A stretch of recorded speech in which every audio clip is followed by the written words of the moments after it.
నా పేరు అశోక్. మాది హన్మకొండ జిల్లా ధర్మసార్ మండలం. నేను రాలో వరి నాటేసే మిషన్ని తీసుకోవడం జరిగింది. ఈ సీజన్లో నాటేసుకున్నాము. దాని గ్రోతింగ్ ఎలా ఉందంటే చాలా బాగుంది. ఈ మిషన్ కొనడానికి కారణం లేబర్ షార్టేజ్ ఉండే. వేరే షోరూంలో పోయినా కానీ నాకు పెద్దగా అనిపించలేదు. రాలో మిషన్ తీసుకోవాలనే ఆస్కారం ఏంటంటే తీసుకుంటే బాగుంటుందని నేను అనుకున్నాను, తీసుకున్నాను, వేశాను. ఇది ఇప్పుడైతే ఈ సీజన్లో వచ్చేసి వరి ఇలా ఉంది. మేము ఇంతకుముందుకు లేబర్తో నాటేసినప్పుడు దీనికి వరికి పిలకలు అనేది ఈ విధంగా రాకుండే, కొద్దిగా తక్కువ ఉండే. మేము వేసినాక 20 రోజుల దాకా కూడా దాని గ్రోతింగ్ అనేది ఏం ఏర్పడపోయేది. ఇప్పుడు నాటేసినాక 10 డేస్ 15 డేస్లోనే బాగా పిలకలు అనేది రావడం జరిగింది.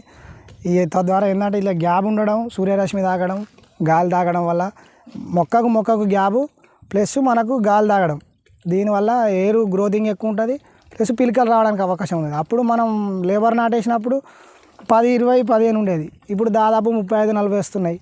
మేము ఇంతకుముందుకు బీహార్ వాళ్ళతో కూడా వేయించినాం. పోయిన కాలం వర్షాకాలం సీజన్లో వేపిస్తే వాళ్ళది కూడా పర్లేదు. కాకపోతే ఏంటంటే అది పిలక వచ్చింది కానీ ఎదగలేకపోయింది. రాలం మిషన్ నాటు వల్ల ఇది బాగా రావడం జరిగింది.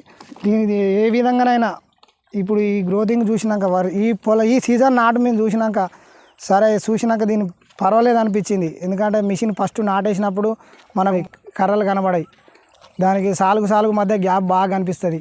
ఇది ఎందుకు వేసినాం అనే విధంగా వీళ్ళు అన్నా కానీ మా ఇంట్లో మా ఫాదర్ కూడా కొద్దిగా అడ్వాంటేజ్గా చెప్పడం జరిగింది. ఏంటిదంటే ఇది నాటు బాగా పడతలేదు. ఇంతకుముందు మేము రైడాన్ చూసినాం మా విలేజ్లో. రైడాన్ చూస్తే దానికి దీనికి చాలా డిఫరెంట్ ఉన్నది. అది కొద్దిగా గ్రోతింగ్ లేట్ ఉండేది. మా ఫాదర్ కూడా దీన్ని తీసుకోవాలని ఇంప్రూవ్ వెంబడే ఈ మిషన్ తీసుకున్నాం. దీని దగ్గరుండి వాళ్ళు వేయించే విధానం మాకు నచ్చింది. అటు ఎలా వేయాలి, నారు ఎలా పోయాలి, మిషన్ నడపడం ఎలా, దాని విధానాన్ని మాకు నేర్పడం జరిగింది.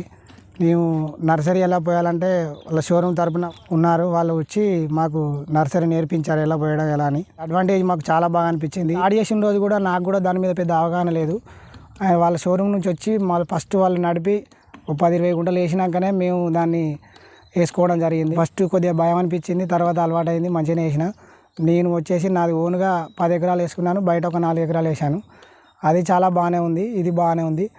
మీరు కావాలంటే ఈ ఇంటర్వ్యూ చూసినాక మీకు ఏమైనా దాంట్లో డౌట్లు ఉండేది ఉంటే యూట్యూబ్ ఛానల్ నెంబర్ కానీ ఫోన్ చేయొచ్చు, దాని గురించి మాట్లాడచ్చు. అలా నాటేసాము, మాకు చాలా బాగుంది. మిషన్ కూడా ఎప్పుడు రిపేర్ లేదు. ఆ స్పేర్ స్పాట్ అయినా కానీ మిషన్ తీసుకున్నాక కూడా వాళ్ళ బాగోగులు ఎలా నడుస్తుంది, దాని టైమింగ్, ఆయిల్ మారడం కానీ, దాని అడ్వాంటేజ్గా ఎట్లా చూసుకోవాలి, దాన్ని మంచిగా మనం గ్రోతింగ్ ఎలా ఉంది, మిషన్ ఎలా ఉన్నది, నారు పడుతుందా లేదా అని వాళ్ళు రోజు ఫోన్ చేయడం జరిగింది షోరూమ్ నుంచి.